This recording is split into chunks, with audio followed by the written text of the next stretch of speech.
മലപ്പുറം നഗര പ്രാഥമികാരോഗ്യ കേന്ദ്രത്തിന് കെട്ടിടം നിർമ്മിക്കാൻ 15 സെന്റ് സ്ഥലം സൗജന്യമായി നൽകി പാണക്കാട് തങ്ങൾ കുടുംബം. 5 പേരുടെ പേരിലുള്ള സ്ഥലം വിട്ടുനൽകുന്നതിന്റെ രജിസ്ട്രേഷൻ നടപടികൾ പൂർത്തിയായി. 7 വർഷമായി മലപ്പുറം നഗര പ്രാഥമികാരോഗ്യ കേന്ദ്രം വാടക കെട്ടിടത്തിലാണ് പ്രവർത്തിക്കുന്നത്. കഴിഞ്ഞ 7 വർഷമായി വാടക കെട്ടിടത്തിന്റെ പരിമിത സൗകര്യങ്ങളിൽ ഞെങ്ങി കഴിയുന്ന മലപ്പുറം നഗര പ്രാഥമികാരോഗ്യ കേന്ദ്രത്തിനാണ് സ്വന്തം കെട്ടിടം ഉയരാൻ പോകുന്നത്. പാണക്കാട്ടെ 5 തങ്ങൾമാർ കെട്ടിടം നിർമ്മിക്കാൻ സ്വന്തം സ്ഥലം സൗജന്യമായി വിട്ടു നൽകി. പാണക്കാട് കൊടപ്പനക്കൽ തറവാടിന്റെ അധീനതയിലുള്ള 15 സെന്റ് സ്ഥലമാണ് വിട്ടു നൽകുന്നത്. 1 കോടി രൂപ മതിപ്പ് വിലയുള്ള സ്ഥലമാണ് സൗജന്യമായി നൽകാൻ തീരുമാനമായത്. പാണക്കാട് മുഹമ്മദ് അലി ശിഹാബ് തങ്ങൾ, ഹൈദർ അലി ശിഹാബ് തങ്ങൾ, ഉമർ അലി തങ്ങൾ, സാദിഖ് അലി ശിഹാബ് തങ്ങൾ, അബ്ബാസ് അലി ശിഹാബ് തങ്ങൾ എന്നിവരുടെ പേരിൽ 5 ആധാരങ്ങളിൽ ഉൾപ്പെടുന്ന സ്ഥലമാണ് വിട്ടുകൊടുത്തത്.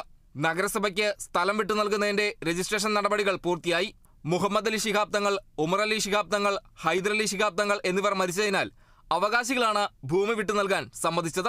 2020-ൽ ഇതേ കേന്ദ്രത്തിന് ഹൈദർ അലി ശിഹാബ് തങ്ങൾ സൗജന്യമായി 10 സെന്റ് ഭൂമി വിട്ടു നൽകാൻ തയ്യാറായെങ്കിലും NHM അധികൃതരാണ് തടസ്സം നിന്നത്. കൂടുതൽ സൗകര്യപ്രദമായ ഭൂമി കണ്ടെത്താൻ ആവശ്യപ്പെട്ടതോടെ കെട്ടിട നിർമ്മാണം നീണ്ടു. മറ്റ് പല സ്ഥലങ്ങളും നോക്കിയെങ്കിലും അനുയോജ്യമായവ ലഭ്യമായില്ല. തുടർന്ന് നാടിന്റെ പൊതുനന്മ മുൻനിർത്തി സ്ഥലം വിട്ടു നൽകാൻ തങ്ങൾ കുടുംബം തന്നെ മുന്നോട്ട് വരികയായിരുന്നു. പാണക്കാട് നടന്ന ചടങ്ങിൽ ഭൂമി നഗരസഭയുടെ പേരിൽ രജിസ്റ്റർ ചെയ്ത് ആധാരം നഗരസഭാ ചെയർമാൻ മുജീബ് കാടായിരിക്കെ പാണക്കാട് സാദിഖ് അലി ശിഹാബ് തങ്ങൾ കൈമാറി. PK കുഞ്ഞാലിക്കുട്ടി, ആബിദ് ഹുസൈൻ തങ്ങൾ, പാണക്കാട് അബ്ബാസ് അലി ശിഹാബ് തങ്ങൾ, ബഷീർ അലി ശിഹാബ് തങ്ങൾ, മുനവർ അലി ശിഹാബ് തങ്ങൾ, നഗരസഭാ കൗൺസിലർമാർ എന്നിവർ പങ്കെടുത്തു. Kerala vision news, Malappuram.